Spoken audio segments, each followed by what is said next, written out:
안녕하세요. 미래의 소방기술사 여러분. 화재가 났을 때 우리의 생명을 지켜주는 아주 중요한 공간, 바로 특별 피난 계단이죠. 이 중요한 설비가 제 역할을 완벽하게 해내도록 보장하는 청사진이 있습니다. 바로 급기 가압제원 설비의 종합성능 시험, TAB인데요. 오늘 이 TAB에 대해 머리에 쏙쏙 들어오게끔 완벽하게 파헤쳐 보겠습니다. 자, 실제 화재 상황이라고 한번 상상해 보세요. 연기가 자욱한 이 계단에서 안전과 재앙, 그 사이를 가르는 결정적인 차이가 과연 뭘까요? 네, 정답은 바로 TAB입니다. 테스팅, 어저스팅, 밸런싱. 이름 그대로 제원 설비가 설계된 대로 그리고 모든 화재 안전 기준을 정확히 만족하는지 검증하는 일련의 절차죠. 그러니까 한마디로 말하면 건물의 핸명줄이 제대로 작동하는지 확인하는 최종 성능 시험인 셈입니다.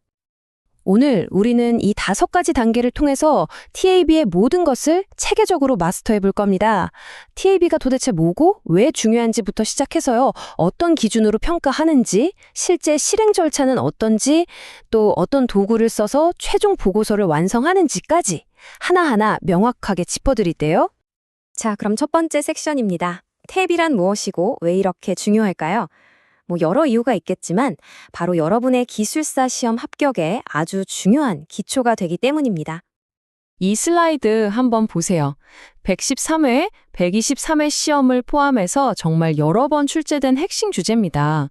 중요도로 따지면 별이 4개라는 건 그만큼 출제자들이 좋아한다는 뜻이겠죠? 오늘 이 내용은 무조건 확실히 이해하고 넘어가셔야 합니다.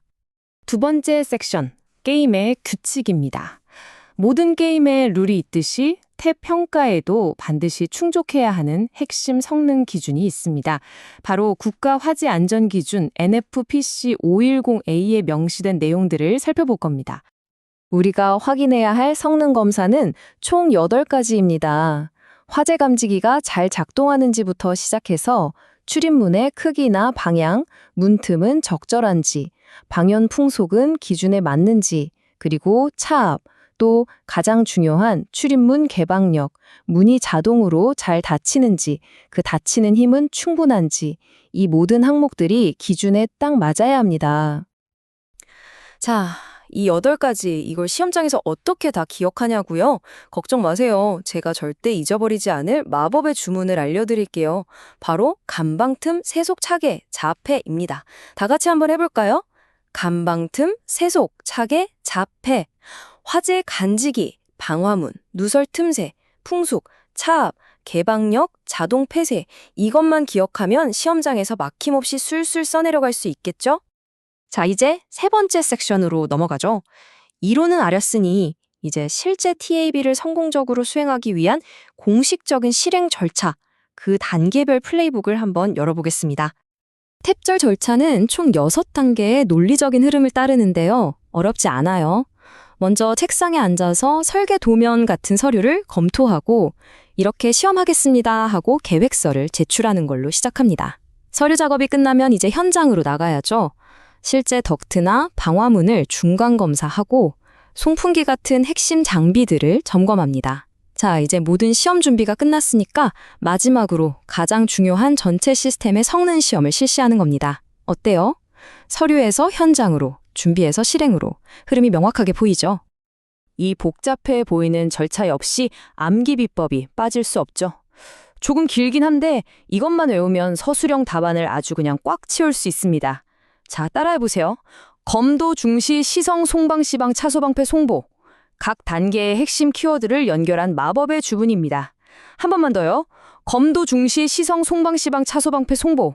이걸 기억하는 순간 여러분은 시험장에서 전문가가 되는 겁니다. 가장 복잡한 6단계 시스템 성능 시험의 내부를 조금만 더 자세히 들여다볼까요?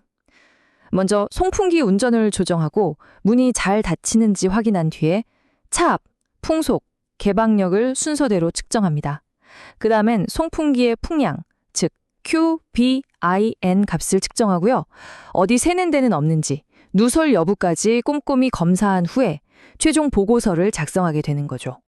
네 번째 섹션입니다. 이제 이론을 넘어서 실제 현장에서는 핵심적인 측정이 어떻게 이루어지는지 그 방법과 도구에 대해서 알아보겠습니다.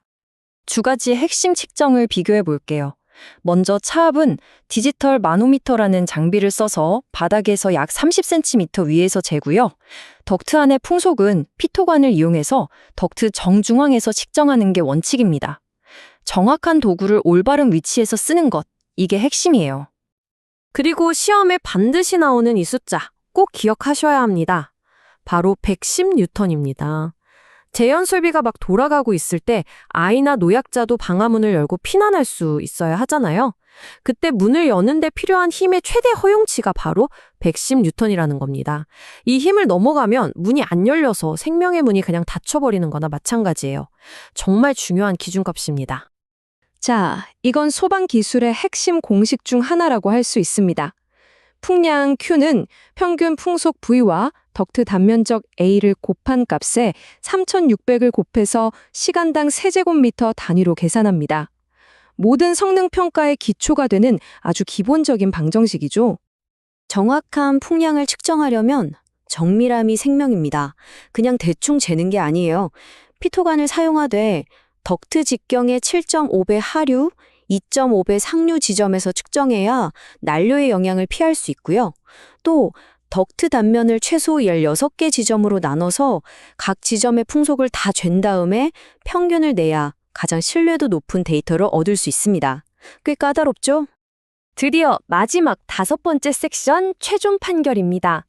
모든 측정이 끝난 후에 이 결과를 문서화하고 전문가로서 책임을 지는 과정이 얼마나 중요한지 살펴보겠습니다. 최종 보고서는 발주자에게 제출하는 공식적인 문서입니다. 그래서 여기에는 최초의 TB 계획서부터 시작해서 모든 측정 결과값, 그리고 측정 과정에서 발견된 문제점과 이건 이렇게 개선해야 합니다 하는 조치사항까지 명확하게 포함되어야 합니다. 그리고 가장 중요한 점은요, 이 모든 내용이 담긴 최종 보고서에는 반드시 전문 TAB 기술사의 서명이 들어가야 한다는 겁니다. 이게 그냥 사인이 아니에요. 이 시스템의 안전성을 공식적으로 인증하는 행위이자 그에 따르는 막중한 책임감을 의미하는 거죠. 자, 이제 여러분은 제연설비라는 생명줄의 청사진과 그것을 검증할 도구를 모두 갖추게 되셨습니다. 위기의 순간에 이 생명줄이 굳건히 제 역할을 다하도록 만들 준비 되셨습니까? 오늘 내용이 여러분의 합격에 큰 디딤돌이 되기를 바랍니다. 정말 수고 많으셨습니다.